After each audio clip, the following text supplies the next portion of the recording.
Boa noite, estamos iniciando o terceiro dia de atividades da terceira semana de letras. Na verdade, hoje mais cedo nós já tivemos uma atividade, né? Mas agora estamos encerrando as atividades do dia com uma palestra mais do que especial com o professor Glauber Romlin da Silva, que antes de ser um grande linguista, um grande pesquisador das línguas ameríndias, é também um grande amigo e uma pessoa muito comprometida com o estudo e a documentação linguística no Brasil. Eu quero ler aqui um pouquinho, porque o currículo do professor Glauber é bem extenso, mas eu quero só falar um pouquinho do trabalho que ele está fazendo. Ele é, desde 2015, professor adjunto da Licenciatura Intercultural Indígena da Universidade Federal do Amapá, lá no campus binacional em Oiapoque. E também é professor do programa de pós-graduação em letras do campus Marco Zero, na linha de pesquisa, descrição e análise de línguas indígenas. É membro do Núcleo de Estudos de Línguas Indígenas e do Núcleo de Estudos de Povos Indígenas. Ele também apresentou, essa é novidade, apresentou o programa de rádio Oiapoque Ciência e atualmente é membro da Comissão de Popularização da Linguística da Associação Brasileira de Linguística, Abralim. Tem pós-doutorado, doutorado e mestrado em Linguística na linha de pesquisa Línguas Indígenas. Estudou na Unicamp, na UFRJ, na University of Ottawa, no Canadá. É bacharel e licenciado em letras, português e latim, pela UFRJ. E aí, lá na Unifap, ele já foi coordenador da licenciatura intercultural, coordenador de pesquisa, extensão e ações comunitárias do campus binacional. Ele também coordenou projetos de documentação, como o Documentation of the Parsi Haliti Language, através do Endangered Language Documentation Program, da School of Oriental and African Studies, da Universidade de Londres. Foi coordenador do projeto Documentação de uma Língua Arawak do Sul, o Parsi Haliti, através do projeto de documentação de línguas indígenas Prodoclin, com sede no Museu do Índio. Trabalhou como parecerista da revista Liames, Linguística, Veredas e dentre outros. Tem publicações sobre as línguas Parsi Haliti, que é uma língua arawak, sobre o Pirahã, que é uma língua da família Mura, e sobre o Queol do Assá, que é uma língua crioula, e é o nosso objeto de discussão hoje aqui nesse encontro, além da língua Cuicuro, que é uma língua da família Caribe. Estou terminando. Atualmente coordena o projeto Base de Dados Linguísticos das Línguas do Amapá e do Norte do Pará, léxico, gramática e textos. Então, o professor Glauber, como a gente pode ver, tem uma larga experiência em descrição, documentação e ensino para professores indígenas. E, Glauber, é um prazer ter você aqui com a gente, e eu espero que sua apresentação faça tanto sucesso que a gente tenha você outras vezes aqui. Fica à vontade. Eu queria agradecer a todos e todas. Primeiramente, eu vou aqui projetar já a minha apresentação, ver se está tudo funcionando como tem que funcionar. Ok. Deixa eu ver. Ok. Vocês vão ver a minha tela. Estão vendo aí? Sim. Ok, tela cheia? Perfeito. Está passando? Sim. Ok, então. Tá bom, gente. Muito boa noite, bom dia, boa tarde, boa noite para quem vai assistir isso depois gravado. E muito boa noite para quem está aqui conosco nessa noite. Eu agradeço muito aí o convite da professora Isabela, foi minha colega desde a época lá do doutorado, e vem fazendo um belíssimo trabalho aí em Roraima. Bom, como a professora Isabela já adiantou, o objeto aqui da minha fala é a língua creol e a região multilingüe do Assá. Bom, creio eu que poucas pessoas aqui tenham ouvido falar dessa língua, seja na academia, seja fora. E a grande intenção, não só dessa fala, mas do nosso trabalho, que eu não sou o único que trabalha com o QOL na minha universidade, é colocar essa língua no mapa, né, e caracterizá-la como uma língua indígena, porque é uma língua falada por indígenas, como a gente vai ver. Ok. Eu tenho dois objetivos que são em larga escala, né, uma condensação de um trabalho de um curso que eu dei recentemente com mais outros amigos do Laboratório de Línguas da Unifap, a professora Mara Santos, que é minha colega de licenciatura e de pós-graduação, as nossas mestrandas, Caricuna e Galibi Maruorno, a professora indígena Jaciara, a professora indígena Janina, e a gente deu um curso online de extensão, então foram cerca de 20 horas de debate, de muita fala, e aqui hoje eu estou condensando todas essas 20 horas em 40 minutos. Então vocês têm aqui o corte, né, menor dos pontos sobre o qual eu tratei. Então, se vocês quiserem ter, digamos, uma versão mais expandida do que eu vou falar hoje, lá no Laboratório de Línguas da Unifap, no YouTube, se você colocar no YouTube, aparece. Vocês podem ver o curso inteiro, tá? E aí a gente trabalhou em 3 dimensões. Então, foi um curso grande. Então, história, na verdade, desde o guianense, que foi a língua que deu origem ao QEOL, tá? O guianense foi a língua que deu origem ao QEOL. Desde a história da comunidade falantes, né? Um pouquinho da gramática da língua e também a questão do ensino do QEOL dentre as comunidades indígenas que falam o QEOL. Então, foi um curso que trabalhou em 3 dimensões, eu vou trazer um pouquinho disso condensado para vocês hoje. E a partir do que eu vou falar, digamos, numa perspectiva que eu chamo bem assim, QEOL-cêntrica, eu vou tentar caracterizar aquela região como uma área multilingüe. Claro, uma área multilingüe em micro escala, mas a gente pode chamar essa região, ali a região lá do Uaçá, que a gente vai ver aqui em detalhes, como uma pequena região multilingüe, que tem, digamos, o mínimo. Então, essa aqui é a minha... sobre o que eu vou falar, né? Vou falar um pouquinho sobre essa região, a região do Uaçá, que também, creio eu, poucas pessoas conhecem, que é aqui no extremo norte do Amapá. Sobre as línguas do Uaçá, porque não tem só o QEOL sendo falado nessa região. Falar um pouquinho dos povos falantes do QEOL do Uaçá, não é um povo só. E aí eu vou falar de 2 pontos que basicamente não é uma digressão, mas é uma preparação sobre como que eu estou utilizando certos termos. O próprio termo língua crioula, né, esse rótulo, a gente também tem uma visão bastante crítica sobre esse rótulo, eu vou explicar por quê mais adiante, e sobre as noções de língua e dialeto, quão, digamos, escorregadias elas são, e como que a gente vai estar se referindo a elas aqui nessa fala.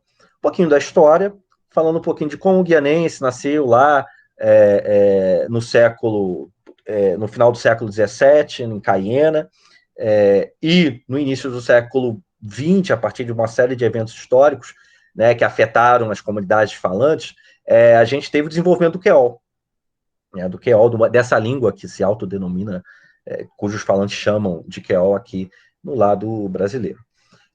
A gente vai ver um pouquinho, então, a gramática do QEOL. Eu fiquei um pouquinho reticente. Coloco ou não coloco gramática, já que aqui é meu objetivo maior, é apresentar, digamos, essas outras dimensões para vocês, mas eu coloquei um pouquinho de gramática, pelo menos um perfil assim, morfossintático, para vocês terem uma ideia de como é a língua, afinal.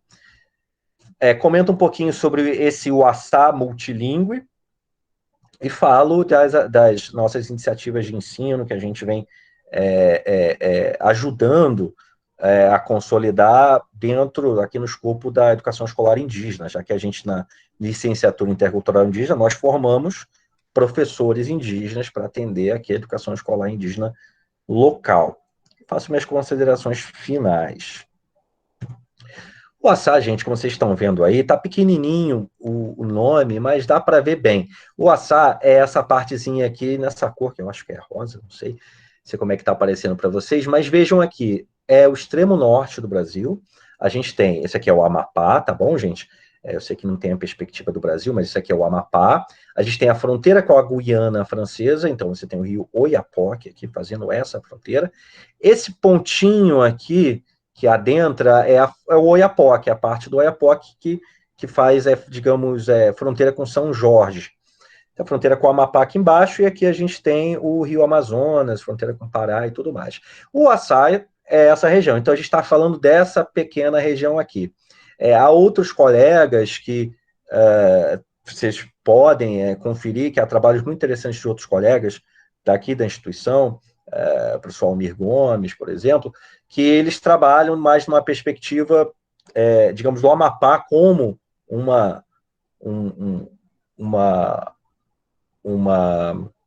local multilíngue, não necessariamente multilíngue, mas observando a partir da perspectiva também das outras línguas aqui, como o Ayampi e tal, que são faladas também na região. Tá bom, gente? Aqui o Tirió também é falado, muitas outras. Mas eu estou falando só dessa pequena região em que você tem o queol e mais duas outras línguas que é o português e o pariquaqui, sobre as quais eu já vou falar para vocês. Então, situados, vocês estão aqui, esse aqui eu tirei do site do ICMBio, tá bom, gente? Então, mapas maravilhosos. Aqui é o Oceano Atlântico, tá bom? Vamos lá. Quais são as línguas faladas nessa pequena região que a gente está observando? O queol, que é a língua de identidade falada por dois povos de origem bastante distintas. Isso é muito importante, gente. Caripuna e Galibimaru falam queol, falam variedades diferentes, variedades dialetais diferentes, mas falam queol, mas são povos de origens bastante distintas. Então é importante a gente ressaltar isso de início. E é a língua franca do Açá desde então. Tá? É a língua franca do Açá, que logicamente está em franca concorrência com o português. O pariquaqui é a língua do povo Paricua, de origem aruaque, que é um outro povo indígena, que a gente pode dizer que é o povo, enquanto identificável enquanto etnônimo, Palicur, Paricora e outros nomes, é o que aparece de maneira mais antiga, digamos assim, nos registros que a gente tem desde a época que o Vicente Pinzón passou por aqui, o espanhol que passou por aqui, antes do Cabral invadir lá a região de Porto Seguro. E o português, obviamente, que disputa com o queol o status de língua franca atualmente, apesar do queol ser a língua franca atualmente, mas por questões óbvias de pressões, né, o português tem assumido mais esse papel de língua franca dessa região, do Açá. Vamos lá, gente. Então, o queol, os Caripuna, primeiro povo sobre o qual eu vou falar, é um povo uma origem bastante interessante, e a gente vai ver que esses dois povos que falam o queol, eles têm, digamos, a referenciação enquanto etnia, assim, destacada, que se referencia de uma sou Galibimaru, sou Caripuna, a gente consegue ver algumas diferenças nessa auto-reivindicação ao passar do tempo, que eu vou explicar melhor para vocês. Os Caripuna são descendentes dos revolucionários da cabanagem, que foi uma revolta que ocorreu no antigo estado do Grão-Pará, ali, se eu não me engano, em 1835, quem for historiador, que por favor me corrija, mas foi no pós-1830, naquela série de revoltas do Império. E eles fugiram para várias regiões, dentre elas aqui a região do Açá, que é uma região de difícil acesso. E também a gente deve destacar que essa região, por uma boa parte do tempo, até 1900, foi uma região oficialmente, digamos, de área compartilhada entre o Império Brasileiro e a França.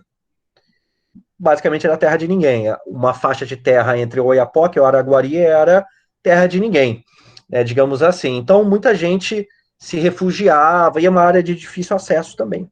Então, acabou sendo desaguadouro de de povos muitíssimo distintos, povos indígenas, não indígenas, de origem africana, de origem europeia, árabes, asiáticos. Realmente aqui é caldeirão. E essas pessoas, elas falavam Nhengatu. Bom, para quem não conhece, Nhengatu é uma língua de origem tupi, né, que também tem alguns que a colocam um rótulo de língua crioula. Eu, particularmente, não vejo, digamos, muito por esse lado. Eu prefiro... Bom, é uma língua que... Tupi que é falada, era, digamos, a língua geral há uns séculos atrás, e hoje é falada, por exemplo, em São Gabriel da Cachoeira, por alguns povos, né, se eu não me engano, dos Baré falam. E esse pessoal, em 1830, falava em Engatu, apesar do Marquês de Pombal aí, boas décadas antes, aí no final do século anterior a esse, ter proibido e ter feito todas aquelas reformas linguísticas, enfim, lá no gabinete português, lá na colônia e tudo mais. Mas o Engatu ainda era falado, há registros de que os ancestrais dos caripunas chegaram ali, o rio Curipi, que é onde residem hoje, aqui na região do Açá, falando em Nhengatu. Também se soma esse caldo, imagina o século XIX nessa região, 1850 já em pleno contestado mesmo, contestado da região, ou seja, 1850, se eu não me engano, é 1840 a 1900. A data de início não tem ideia, é 1841, alguma coisa assim. Mas em 1850, você teve Corrida do Ouro, e não só nessa oportunidade, mas depois, décadas depois também, que acabou atraindo muita gente em muitos lugares, Martinica, do Caribe, pessoas da Guiana, de origem africana e tudo mais, e você tinha, então, pessoas falando várias línguas, falando francês, falando o guianense, né, que século XIX a gente fala guianense, né, e, bom, os indígenas da região falavam certamente esse guianense. Nesse momento, importante destacar, de fronteira bastante fluida. Isso é muito importante destacar, tá, gente? Porque, bom, as línguas mudam, dentre outros fatores, por contato com outras línguas, né? O dos falantes com outras línguas, né? Os Galibi-Maror, no outro povo falante, do que é o Açá, eles são descendentes de indígenas diversos. Aruan, Galibi, Tutã, Maraon, Palicur, segundo relatos do Curtinir Mandaju, que teve aqui no início do século XX.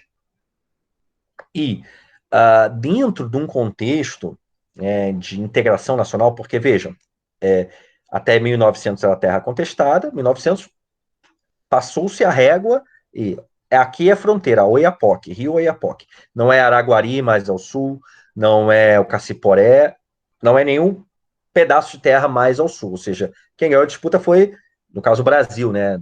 Começou com Portugal, depois, no caso, foi o Brasil. O Brasil ficou com um maior pedaço de terra. A França não conseguiu, digamos, morder um pedacinho maior de terra, que o interesse deles era o Araguari, porque, segundo consta, o Araguari, através do Rio Araguari, você chega no Amazonas, no Rio Amazonas. Então, esse era o interesse.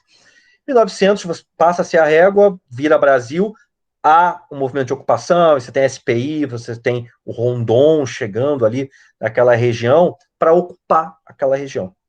E você tem, logicamente, né, vários indígenas e tal, trabalhando, e você tem um processo, entre aspas, tá, que se chamava na época civilizatório, né, que é um termo racista, positivista, né, para dizer que, enfim, aquela ideia de transformar, a partir de uma série de violências físicas e psicológicas, os indígenas em, entre aspas, brasileiros, ou mão de obra barata.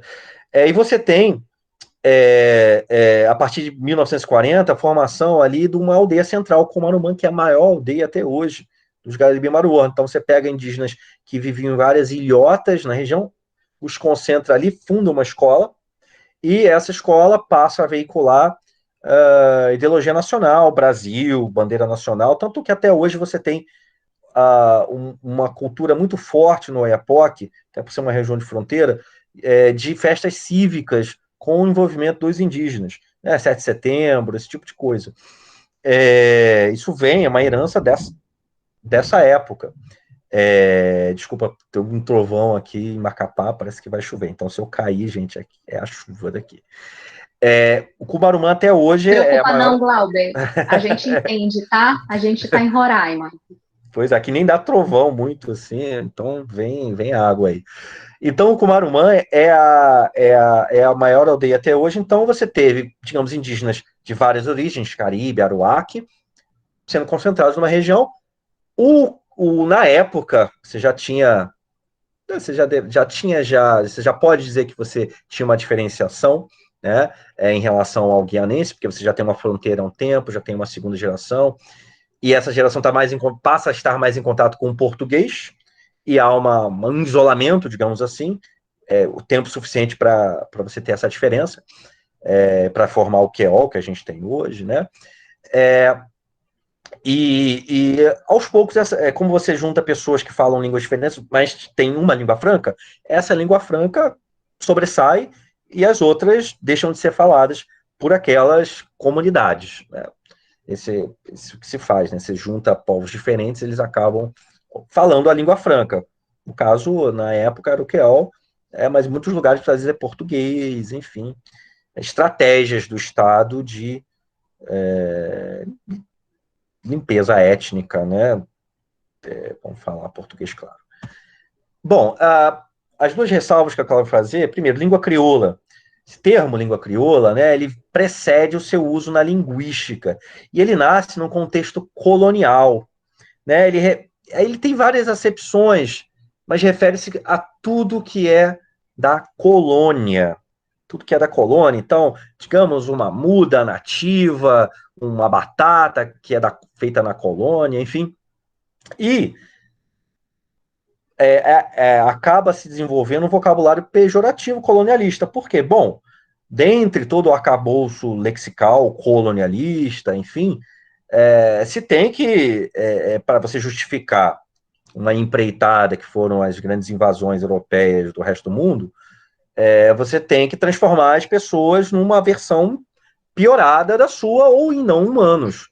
Porque se eu rolar alguma. Glauber, Oi, desculpa. deixa eu te falar, antes de você. Não, tudo bem, antes de você continuar, é porque eu acho que tem muita gente aqui que está com uma dúvida. E a Camila fez uma pergunta aqui no chat, que eu acho que é bem Sim, pertinente, aí acho que se tu responder isso, vai esclarecer para todo mundo.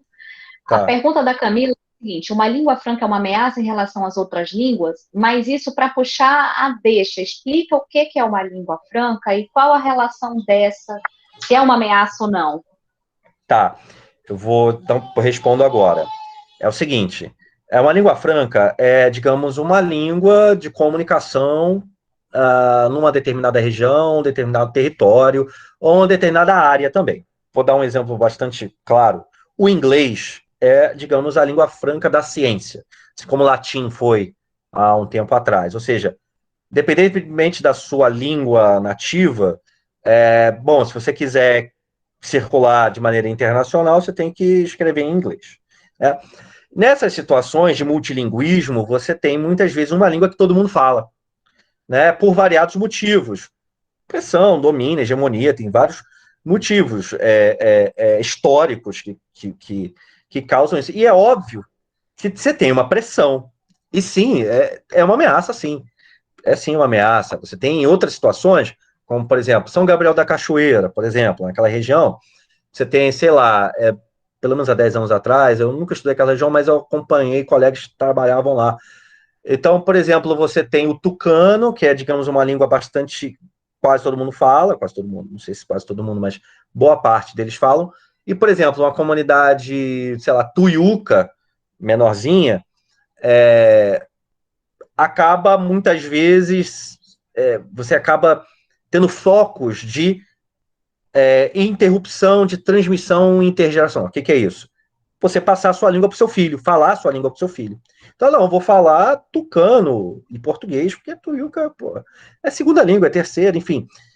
São pressões hegemônicas, pressões que dependem de todo um contexto social, histórico ali, e de fato é uma ameaça, pode ser uma ameaça, a língua franca pode ser uma ameaça em determinados contextos. Por exemplo, mas eu acho que, por exemplo, o fato do inglês ser língua franca da ciência não ameaça, sei lá, o português como a minha língua nativa. Então é um contexto que isso não se aplica.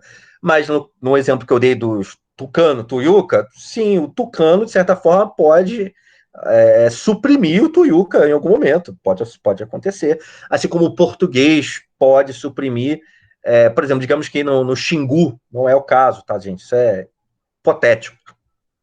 Todos os indígenas falam português, em um determinado momento você tem as condições ideais e falar português fica mais importante acima de tudo, e as pessoas simplesmente param de falar ou passam a falar em contextos de uso muito mais restritos. Também, a falação em casa, né? Você tem essas mudanças. Enfim, é sempre uma espécie de. Como é que é aquele cubo de Rubik? Não sei se. São situações que dependem de muitas interseções que estão fora da linguística, enfim, mas tem a ver mais com a história de contato, enfim, dos povos, né? E suas relações de submissão ou suas relações de aliança, enfim. É isso, acho. Respondo a pergunta, fui muito prolixo. Foi joia, Glauber, valeu. Tá bom, gente? Mas assim, legal fazer enfim, peraí, gente, acho que, peraí, só um segundo. Vocês vão me dizer se o meu, peraí.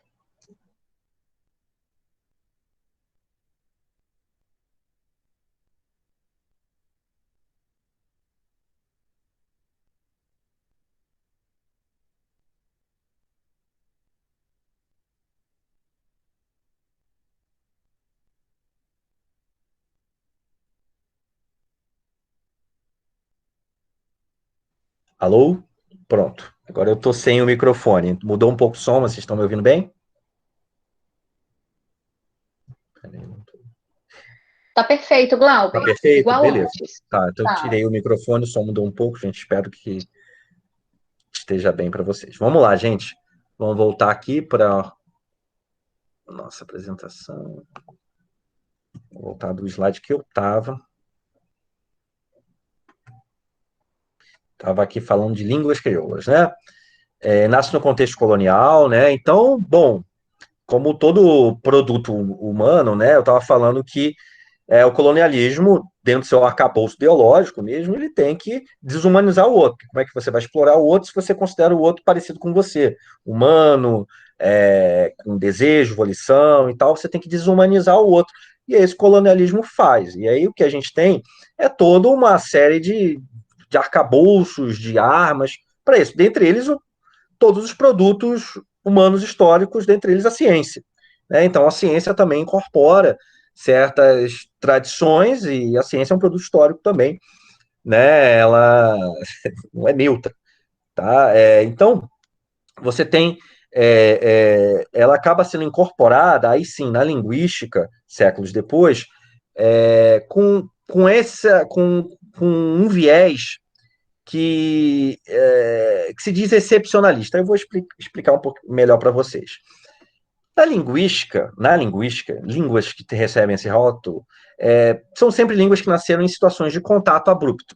Né? Então, o Queol, ele nasce em Cayena, né?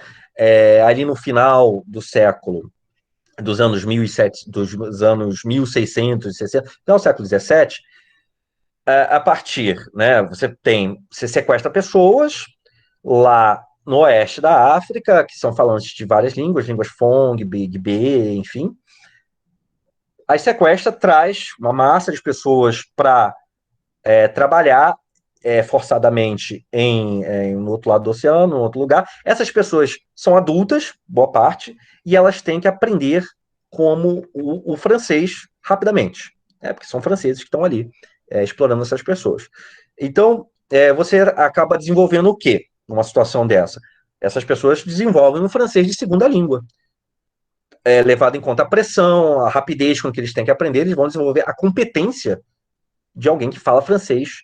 Né? E é importante ressaltar, gente, estamos falando de pessoas que falavam francês, essas pessoas que estavam em Cayena, na Guiana Francesa, aí no final do século XVII, que, conforme a gente sabe por vários autores, não eram, não parecem ser pessoas que eram ali do centro de Paris, ou que falassem, digamos, um francês dito, como é que se diz? Oficial, tá? Então você tem isso para o qual e a gente não tem dados, digamos, empíricos sobre como era esse francês coloquial, você não tem muito, né? Talvez não tenha tanto. E essas pessoas têm que aprender, desenvolvem esse francês como segunda língua. E aí o que acontece? Com o passar do tempo, essas pessoas têm filhos, e esses filhos que estão ali na primeira, tendo contato como primeira língua, eles vão ter como primeira língua, como contato, né? Essa gramática desse francês de segunda língua. E aí, nisso aí, você já tem uma diferença, você já tem uma diferenciação, você já tem uma diferença, digamos, de variedade dialetal, certamente. Por quê? Porque você está num ambiente que você tem pessoas adquirindo como primeira língua uma gramática que foi adquirida como segunda língua numa outra geração. Tá? E aí você tem uma espécie de cascata, né? Chegam mais pessoas em outras gerações, em outros momentos, falantes de outras línguas, e o processo se repete. Aí você tem um processo de fato de. Isso você acaba gerando uma, como se diz, uma indução de mudança por conta de contato. Então não há nada que fora de uma literatura excepcionalista que não explique isso. Você não precisa de termos específicos, são línguas como outras quaisquer. Mas esse termo, segundo muitos autores, eu que mais destaco aqui é o de Graaf, mas não só ele, o de Graaf ele é um professor do MIT, e ele é haitiano, e ele trabalha com haitiano, ele é linguista, e ele faz toda uma exegese dessa crítica sobre como é que certos termos acabam chegando na linguística, e ele faz todo um desenrolar empírico, mostrando que não faz sentido tratar as línguas crioulas a partir de um certo excepcionalismo de explicação. São, são coisas, muitas vezes, que acabam passando na academia. O arcabouço que a gente tem sobre mudança de língua dá conta, segundo ele, segundo o que eu defendo, de explicar as diferenças que a gente encontra nessas línguas que recebem esse rótulo. Então, aqui, gente, vou jogar fora esse rótulo? Não necessariamente, porque você tem tanta literatura usando esse rótulo, né? Mas eu uso como um termo sócio-histórico, ou seja, designa essas línguas que nasceram desse contexto de contato abrupto da colonização, tanto no Atlântico, tanto no Caribe, como também na Ásia, na África, em todos os outros lugares. Né? Mas aqui a gente está falando do que é uma língua crioula de base francesa, ou seja, nasce do contexto ali da dominação do Caribe pelos franceses. Línguas e dialetos também, né? É uma questão bastante interessante, porque eu vou dar para vocês aqui duas visões. Né? Vou falar um pouco da acepção popular, né, que é essa que pega mesmo, e como é que na linguística, né, a gente tenta definir isso. Na verdade, não tem uma definição fechada. Tá? É meio que uma contradição em termos, você falar definir, né, que você não está pondo fim a nada, mas você está só ajustando. Então, língua e dialeto são termos que carregam acepções populares bem diferenciadas daquelas consideradas, entre aspas, científicas, técnicas, enfim. E dialeto, a palavra dialeto, quando ocorre, é popularmente usado para referir-se de maneira pejorativa a uma variedade dialetal, se usa muito na linguística atualmente, variedade linguística, né? Ou mesmo língua de um determinado grupo de falantes. Ou seja, não é usado para designar um subgrupo de variedade, de uma variedade linguística, mas sim utilizado como um termo pejorativo. Ah, isso não é uma língua, é um dialeto. Ou pior, gíria, também é usado. Sobretudo nesse processo de extermínio étnico, né, que envolve todo esse arcabouço, fazer a pessoa ter tanta vergonha da sua língua, né, ter preconceito com a sua própria língua, né, que é essa vergonha cega, que não tem justificativa nenhuma a não ser o extermínio dessa própria língua. Você tem no Brasil muitas populações indígenas que, por exemplo, têm vergonha de falar a sua própria língua, digamos, em público, na cidade, né? Claro que há uma reversão muito grande, pelo menos eu tenho sentido assim, desde que eu comecei a trabalhar com povos indígenas, já tem bastante tempo, disso, mas você percebe como isso está muito presente, né? Essas palavras são como armas, né? Isso é não sei o quê, é de gíria, é dialeto, você acaba fazendo a pessoa se fechar em si mesma. Bom, na linguística. Bom, na linguística, o termo, quando ele é usado, dialeto, basicamente uma variedade linguística de uma língua. Então, que tem uma fronteira artificial também, gente, né, que interpreta as diferenças formais de uma língua a ordem, os sons da língua, o popular sotaque, não é mesmo? É de uma determinada forma e diz, olha, aqui você tem uma determinada variedade linguística e aqui começa a outra. Essa fronteira é bem complicada e ela também você não tem, digamos, uma resposta pronta para isso. Mas eu vou explicar para vocês quais são os critérios que geralmente são usados aí para quando se quer falar sobre isso. Porque também não é proibido falar, você fala, mas você dá aquele ajuste no início da sua fala. Então, nada mais é do que uma variedade linguística. Então, não existe um dialeto, uma coisa que é ou língua ou dialeto, não. Todas as variedades linguísticas pertencem a uma determinada língua. Eu, por exemplo, eu sou do Rio de Janeiro, então, digamos, a minha variedade linguística é do Rio, mas eu também posso colocar outras fronteiras, a variedade da Zona Norte, da Zona Sul, e assim por diante. Então, não há definição única e pacífica também para a língua. E a gente vai ver aí, o pessoal que trabalha com documentação de línguas sabe muito bem disso. Você não tem primeira coisa, não tem um critério, digamos, único e pacífico, mas tem alguns critérios. Um deles é o critério prático, que é muitas vezes utilizado em censos linguísticos, né? Inteligibilidade mútua. Ou seja, eu entendo a sua variedade, é a mesma língua. Então, pronto. Só que é claro, esse critério tem muitíssimos problemas. Ele pode servir, digamos, para você, se você está documentando todas as línguas do Brasil, vale mais você percorrer todo o território nacional, ainda que você tenha, digamos, dados mais rasos, né, que não indicam exatamente o número de línguas, ou não se detenha outros fatores, até porque saber exatamente o número de línguas é virtualmente impossível. Isso exclui o quê? Questões que são fiel da balança, que são, no fim das contas, questões políticas de pertencimento e de reivindicação, que são associadas a línguas, que é um fenômeno, né, da natureza, da nossa natureza, que tem desdobramentos sociais, tem desdobramentos culturais. E língua e povo, muitas culturas associam língua com povo.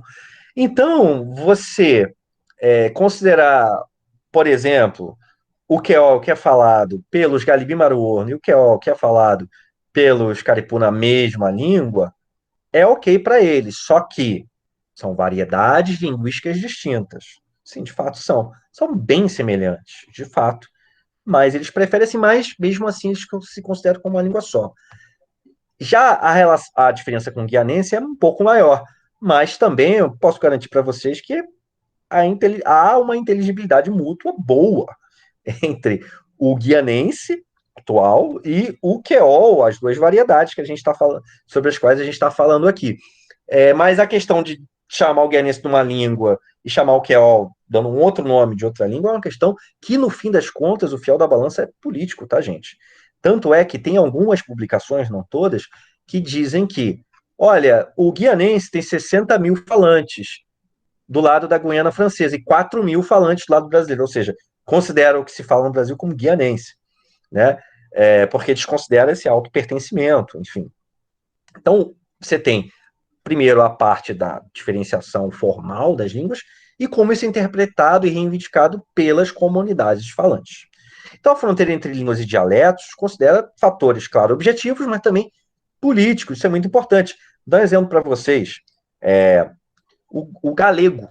O galego é uma língua, né, que é falada ali numa região que fica ao norte da Espanha, mas, se eu não me engano, uma região autônoma da Espanha. Mas você não pode chamar um galego de espanhol ou de português, porque dá problema.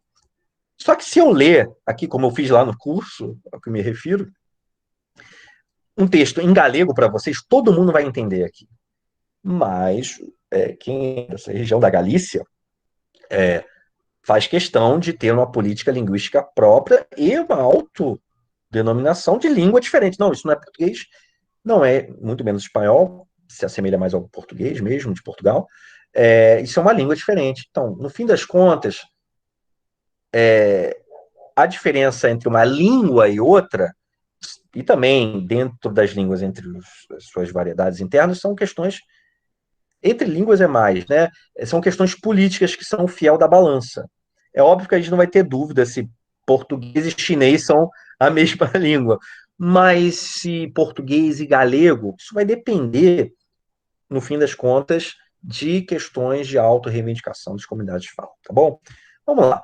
Qual que é a história aqui da região, né, gente? Essa fronteira fluida que eu falei para vocês. Você tem aí, no século 17 e 18, o nascimento do guianense.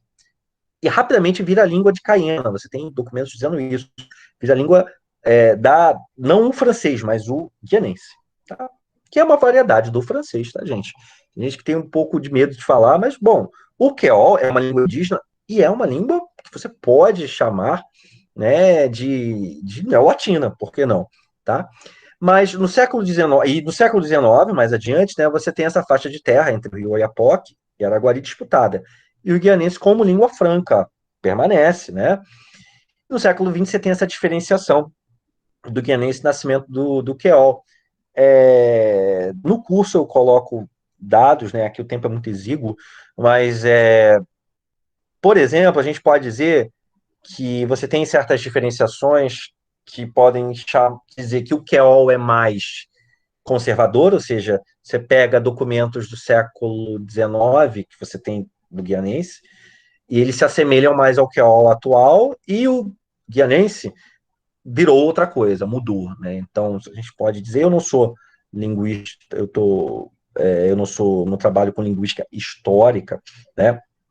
Mas é isso que os autores que se debruçam sobre isso dizem. Então, diferenciação do guianense e nascimento do queol ali no início do século XX. Então, veja bem, gente, também aqui não dá para ver o nome dos rios, mas eu vou mostrar para vocês. Aqui é o rio Oiapoque, a fronteira atual do Brasil.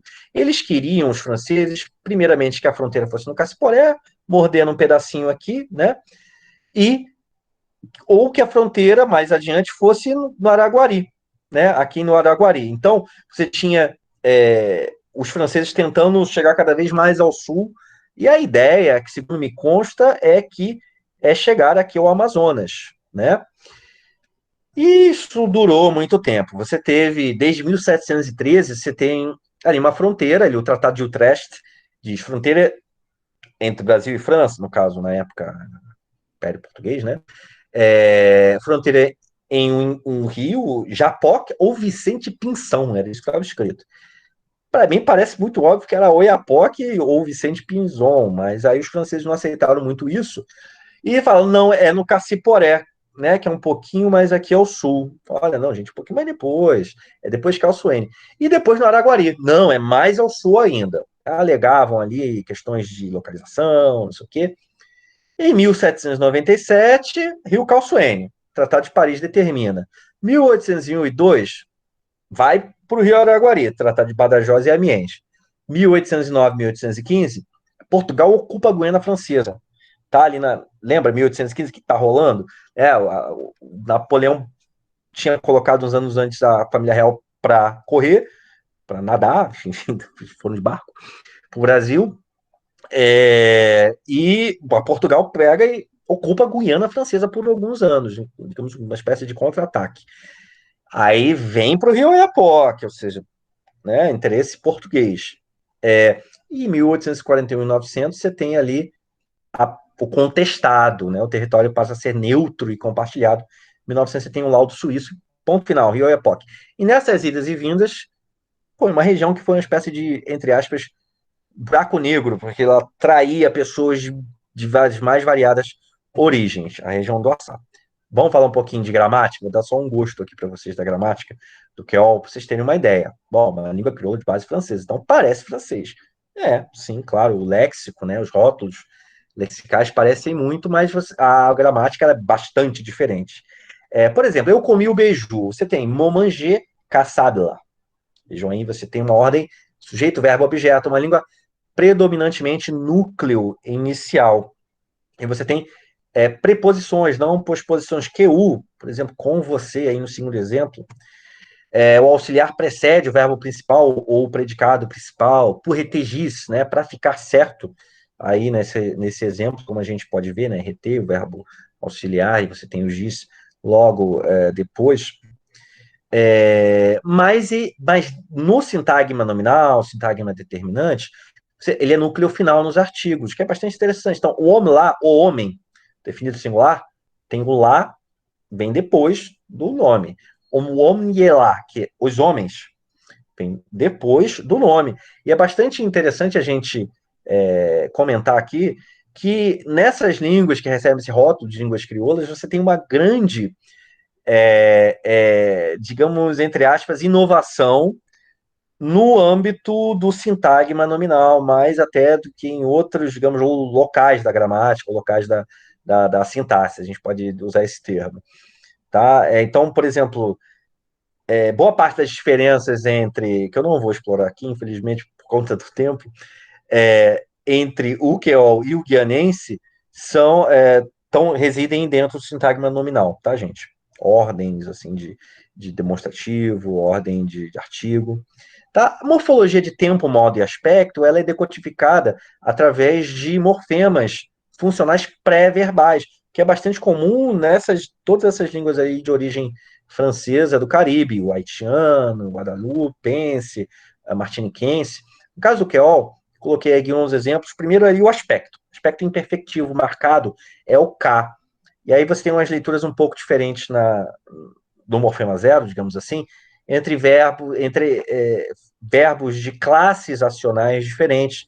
Classes acionais são conhecidas também como Actionsarts, que é um termo em alemão, que diz respeito a um aspecto inerente. Então, por exemplo, manger, sim, manger, sem nada. Lido em português como aspecto perfeito, né, completo. Eu comi, aí a tradução fica no passado, né? Momalade, eu estou doente, né? Eu estar doente já não é uma leitura que a gente chama de perfectiva, apesar de ser zero também. Então, dependendo do verbo, manger é um verbo que pertence a uma classe acional, já malade é uma outra classe acional, que é a estativa, né? Quando tem o K, a leitura é, digamos, de um progressivo nos verbos desse primeiro conjunto, e eu estou ficando doente, não cheguei ainda no estado de ficar doente, no segundo tipo de verbo.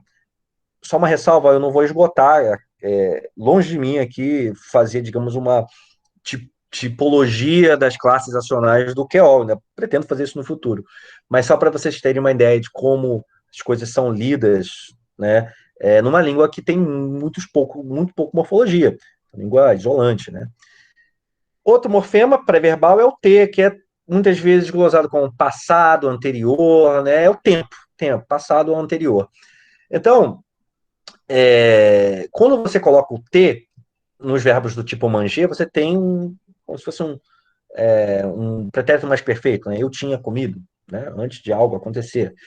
Em verbos do tipo de estado, como estar doente, eu estive doente, né? Já não estou mais doente. Por fim, o morfema que, o terceiro e último que aparece, modo e realis, né? Muitas vezes glosado como tempo, futuro e tal, mas ele é o modo e realis marcado, né? Então você tem moquemanger, eu comerei, moquemalada, eu ficarei doente, né? Muitos linguistas que dizem que futuro e tempo, futuro e modo e realis não tem diferença, na verdade, enfim. Não vou entrar nesse mérito, mas é isso que a gente tem. 3 morfemas marcados, tempo, modo e aspecto, pré-verbais que, inclusive, podem, claro, se conjugar. Então, por exemplo, se eu junto o T de passado com K imperfectivo, motecar, manger, eu estava comendo, né? Um pretérito imperfeito. Por fim, um comentário bem breve, as palavras gramaticais são monobimorfêmicas, trimorfêmicas eu não vi nenhum exemplo. Então, coupé, cortar, coupetó, cortador, por exemplo, tá, gente? Então, é uma língua com muito pouca morfologia. No verbo, você não tem morfologia dentro da raiz, ali na raiz verbal. Só esses morfemas funcionais anteriores, tá? Bom, gente, pensando no guianense e no queol, para vocês terem uma ideia um pouquinho, né? Eu trago aqui Ferreira 2010, perdão, não coloquei aqui, mas é Ferreira 2010, tem as referências no final. Cara, o queol Caripuna e Galibim Maruano, conforme está aqui na proposta de Ferreira, vem do Guiané Amazônia, que é o guianense. Tá? Só tem um outro nome, tem muitos outros nomes, inclusive. Perdão, do Guiané Langue Patual. O Guiané Amazônia é o queol do Açá, tá? É o que eu estou chamando de queol do Açá. E o Guiané Langue Patual guianense, que se fala na Guiana. Ele faria parte de um grande ramo sul-americano, né, dos crioulos franceses do Atlântico, né, que seria irmão aí das línguas que são faladas, o martiniquense, o atalupense, que formariam as Antilhas Menores, do haitiano até a língua de base francesa, o crioulo de base francesa, falado na Louisiana. Tá? Então, ele faria parte dessa grande, entre aspas, família, tá? Entre aspas, tá, gente? Porque eu sei que os critérios de família não se aplicam aos mesmos critérios de família da linguística histórica, tá? Mas isso a gente tem uma ideia de como a coisa se organiza, né? E do espalhamento, né? Dessas variantes que acabaram surgindo, né? Nesse contexto. Comentando nesse Wassá multilíngue, já partindo para o finalzinho aqui da minha fala,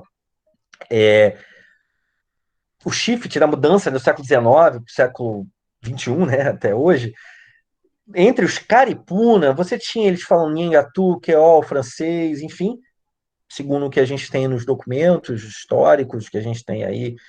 Na verdade, gente, parece que, quando eu falo documento histórico, parece que você tem levantamentos, mas não, são comentários, porque, para você ter ideia, o guianense você até tem alguma coisa, mas, por exemplo, fala-se de maneira muito indireta sobre as línguas que eram faladas nessa região.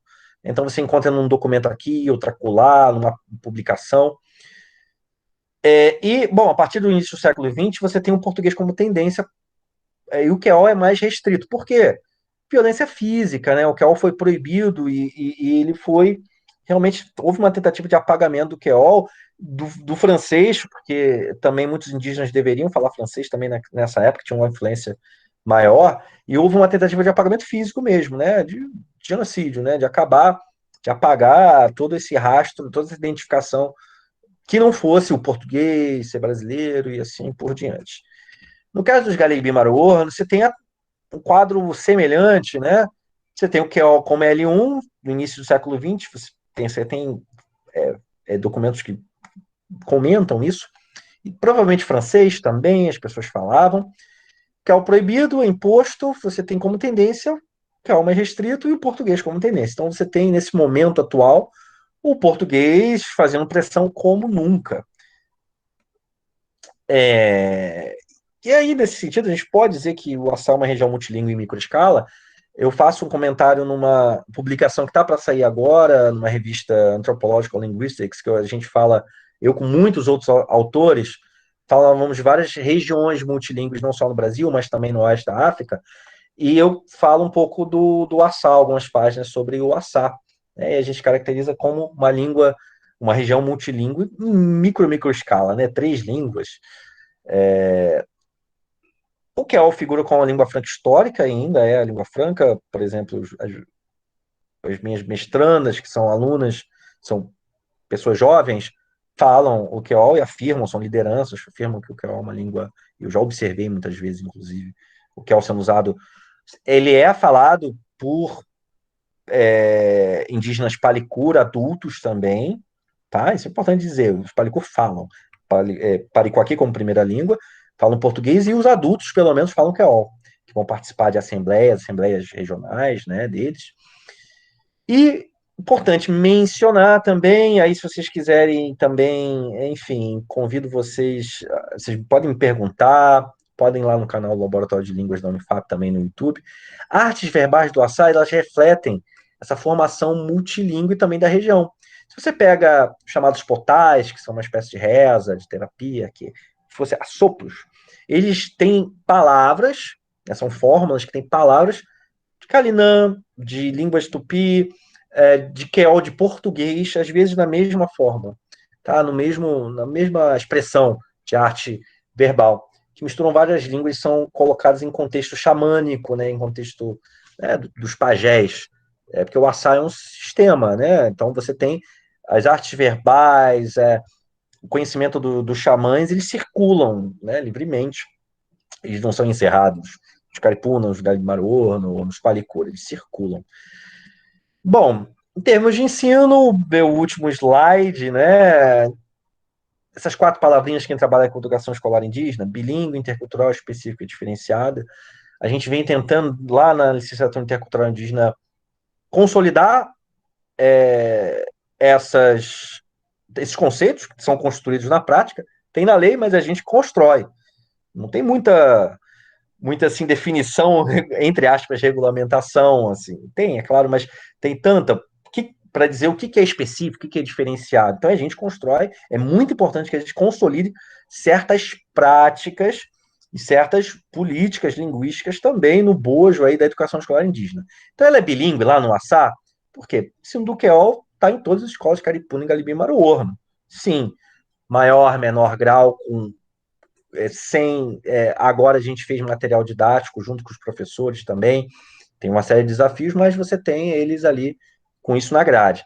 Ele é intercultural, considera-se sim contexto multilíngue, afinal eles falam português também, tá? E se tem um trabalho sobre as outras línguas, a outra língua que se fala na região, ela é específica, né? As escolas Caripuna e Galibi Maruano construíram e adotaram, por exemplo, ortografias distintas, que a gente também atualizou, os ajudou a atualizar.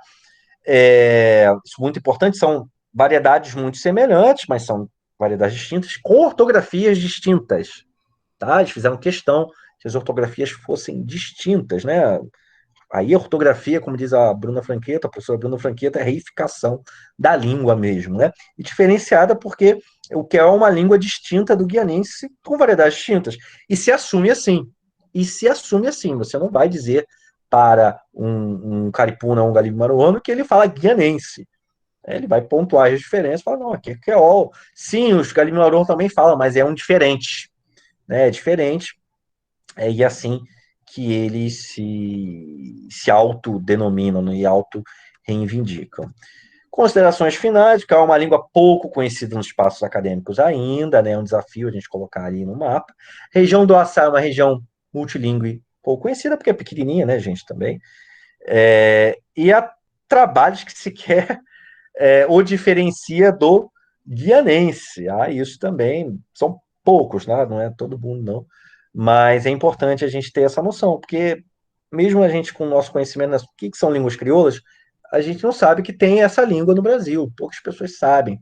Né? Inclusive, sobre o próprio estudo de línguas que são dessa origem no Brasil, é algo bastante pontual, infelizmente.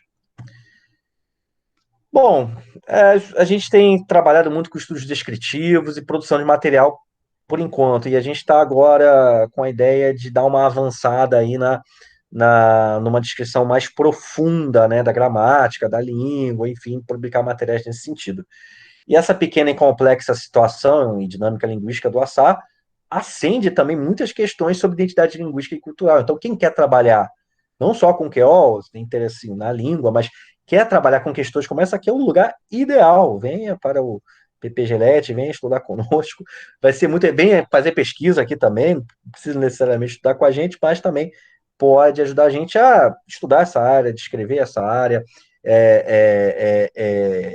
e juntamente com os indígenas que são pesquisadores, que são professores, que estão trabalhando com a gente, tá, gente? Então, muito obrigado. Estão aqui algumas referências, aqui são referências nossas, do QOL, algumas estão na internet aí, produção, né, minha, da Mara, da Silene, de outros, dos nossos alunos também, são referências que a gente produziu nos últimos anos, e aqui as demais referências também, né, que eu utilizei aqui para poder dar a minha fala, tá bom, gente? Então, muito obrigado e agradeço a atenção de vocês.